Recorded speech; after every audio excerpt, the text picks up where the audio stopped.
মাধ্যমিক তো শেষ হলো, এবার উচ্চ মাধ্যমিক কি নিয়ে পড়বে তুমি? সায়েন্স, আর্টস নাকি কমার্স? নাকি এখনো ঠিক করে উঠতে পারোনি কোন বিভাগটা তোমার জন্য সঠিক হবে?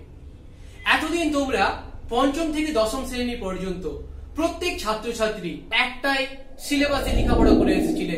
তোমাদের সাবজেক্ট গুলো ছিল পরিচিত, সেই বাংলা, ইংরেজি, ইতিহাস, ভূগোল, জীবন বিজ্ঞান, ভৌত বিজ্ঞান এবং অঙ্ক। কিন্তু এবার তোমাদের সেই চেনা পথ থেকে তোমাদের একটু ভিন্ন পথে হাঁটতে হবে। এবার তোমাদের মধ্যে কেউ বেছে নিবে সায়েন্স, আবার কেউ বেছে নিবে আর্টস, তো আবার কেউ বেছে নিবে কমার্স। এখন প্রশ্ন হচ্ছে তোমার জন্য কোনটা ঠিক? এই সিদ্ধান্তে উপনীত হতে হলে তোমাকে আগে নিজেকে জিজ্ঞেস করতে হবে তুমি কোনটা বিভাগ নিয়ে পড়ার যোগ্য। যদি তুমি ডাক্তার বা ইঞ্জিনিয়ার হতে চাও তাহলে কিন্তু তোমাকে সায়েন্স নিয়ে পড়তে হচ্ছে। এই ছাড়া তুমি যদি হতে চাও শিক্ষক, তুমি যদি হতে চাও কোনো প্রশাসনিক আধিকারিক, তুমি যদি হতে চাও পুলিশ, তুমি যদি হতে চাও সাংবাদিক, তুমি যদি হতে চাও উকিল, তাহলে কিন্তু তোমরা সায়েন্স নিয়েও পড়তে পারো, আর্টস নিয়েও পড়তে পারো, আবার কমার্স নিয়েও পড়তে পারো। তো সায়েন্স নিয়ে পড়ার আগে তোমাদের যাচাই করে নিতে হবে তোমরা সায়েন্স নিয়ে পড়ার যোগ্য কিনা, বা তুমি সায়েন্স নিয়ে পড়ার যোগ্য কিনা। কিভাবে যাচাই করবে? তুমি সব থেকে ভালো জানো তুমি অঙ্ক কেমন পারো, তুমি ভৌত বিজ্ঞান কেমন পারো, জীবন বিজ্ঞানের উপর তোমার দক্ষতা কেমন। আমি ব্যক্তিগতভাবে বলবো যদি তোমরা মাধ্যমিকে 80% বা তার বেশি পেয়ে থাকো সায়েন্সের বিষয়গুলোতে, তাহলেই কিন্তু তোমরা সায়েন্স নিয়ে ভর্তি হবে। হ্যাঁ, যদি কোনো কারণে পরীক্ষা খারাপ হয়ে থাকে এবং তোমার যদি মনে হয় তোমার যোগ্যতা আছে তাহলে আলাদা ব্যাপার। তবে সেক্ষেত্রেও আমি বলবো কি তোমরা তোমার টিউশন টিচার বা স্কুলের শিক্ষকের সঙ্গে একাদশ এবং দ্বাদশ শ্রেণীর পাঠ্যক্রম নিয়ে একবার আলোচনা করে নিতে পারো।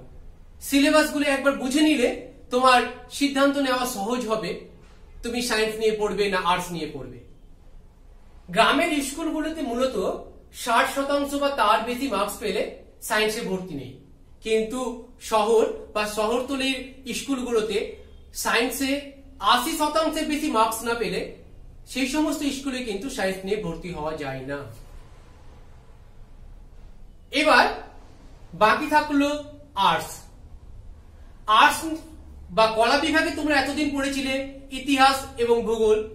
এবার কিন্তু কলা বিভাগ বা আর্টসে অনেকগুলো নতুন সাবজেক্ট যুক্ত হচ্ছে, যেমনটা ইতিহাস এবং ভূগোল তো থাকছেই, তার সঙ্গে আছে political science, education, philosophy, sociology, economics, computer application, nutrition, physical education, Sanskrit, Arabic, এই সমস্ত বিষয়গুলো। এই বিষয়গুলোর মধ্যে থেকেই তোমাকে তোমার সঠিক বিষয়গুলো নির্বাচন করতে হবে। এখন তুমি তোমার সঠিক বিষয়গুলো নির্বাচন করবে কিভাবে?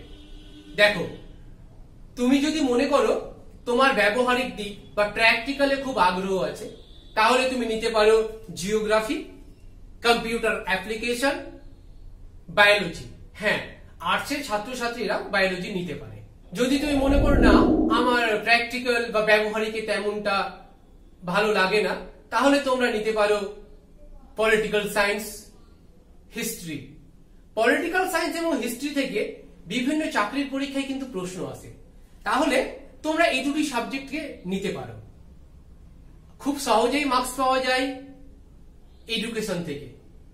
ফিলোসফি থেকেও কিন্তু খুব সহজে খুব কম পরিশ্রমেই মার্কস পাওয়া যায়। তবে সব থেকে ভালো হয় বিষয় নির্বাচন করার আগে তোমরা তোমাদের বড় দাদা দিদিদের কাছ থেকে তাদের বই নিয়ে এসে একবার দেখে নেওয়া সেই বিষয়গুলি সম্পর্কে তোমার ধারণা আছে কিনা, বা সেই বিষয়গুলি তোমাকে ভালো লাগছে কিনা। যদি ভালো লাগে তাহলে তুমি সেই বিষয়টি নিতে পারো, যদি ভালো না লাগে তাহলে তুমি অন্য বিষয় নাও। আলোচনা এগিয়ে নিয়ে যাওয়ার আগে একটা কথা বলি, আমাদের এই চ্যানেলে আমরা মূলত উচ্চ মাধ্যমিকের বিভিন্ন বিষয়ের বিষয়ভিত্তিক আলোচনা করি, স্কলারশিপ এবং পরীক্ষা সম্পর্কে বিভিন্ন প্রকার গুরুত্বপূর্ণ তথ্য দিয়ে থাকি। জন্য তোমরা আমাদের এই চ্যানেলটা সাবস্ক্রাইব করতে পারো। আবার মূল বিষয়ে আসি, থাকছে কমার্স। কমার্সের চাহিদা কিন্তু আগের তুলনায় অনেকটাই কমেছে। আগে কমার্সের চাহিদা ছিল তুঙ্গে, তখন ব্যাংকে বা বড় প্রতিষ্ঠানে, শিল্প প্রতিষ্ঠানে কমার্সের ছাত্রছাত্রীদের খুব চাহিদা ছিল। কিন্তু বর্তমানে কম্পিউটার আসার পরে চাহিদা কিছুটা কমেছে। তার মানে এই নয় যে চাহিদাটা তলানিতে এসেছে।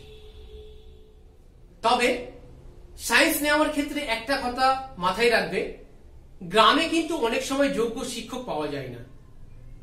তবে সমস্ত গ্রামে নয়, বেশ কিছু গ্রাম আছে যেখানে এখনো কিন্তু সায়েন্সের পর্যাপ্ত শিক্ষক নেই। তাই যোগ্য ছাত্রছাত্রী থাকলেও যোগ্য শিক্ষকের অভাবে রেজাল্ট খারাপ হয়ে যায়।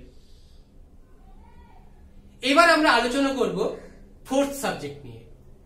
দেখো, তোমাদের প্রথমেই বললাম উচ্চ মাধ্যমিকে তোমাদের মোট 5টি বিষয় পড়তেই হচ্ছে, তার মধ্যে 2টি ল্যাঙ্গুয়েজ, বেঙ্গলি এবং ইংরেজি, তারপরে যে কোনো 3টি সাবজেক্ট হতে পারে, সেটা রাষ্ট্রবিজ্ঞান, ইতিহাস এবং এডুকেশন, বা হতে পারে ফিজিক্স, কেমিস্ট্রি, ম্যাথ।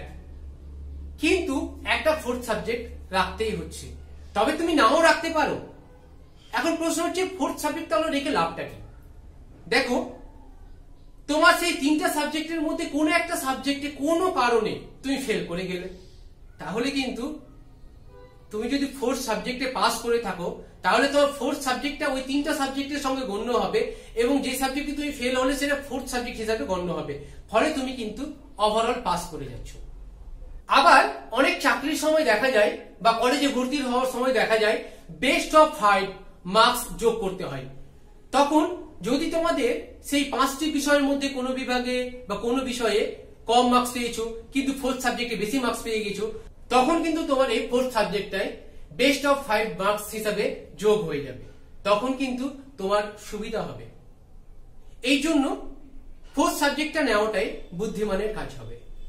আমরা এর পরবর্তী ভিডিওগুলোতে একাদশ শ্রেণীর এবং দ্বাদশ শ্রেণীর প্রতিটি বিষয় সম্পর্কে সংক্ষিপ্ত আলোচনা করব, যেন তোমাদের সঠিক সিদ্ধান্ত নিতে সুবিধা হয় যে তোমরা মাধ্যমিকের পর কোন বিষয় নিয়ে ভর্তি হবে।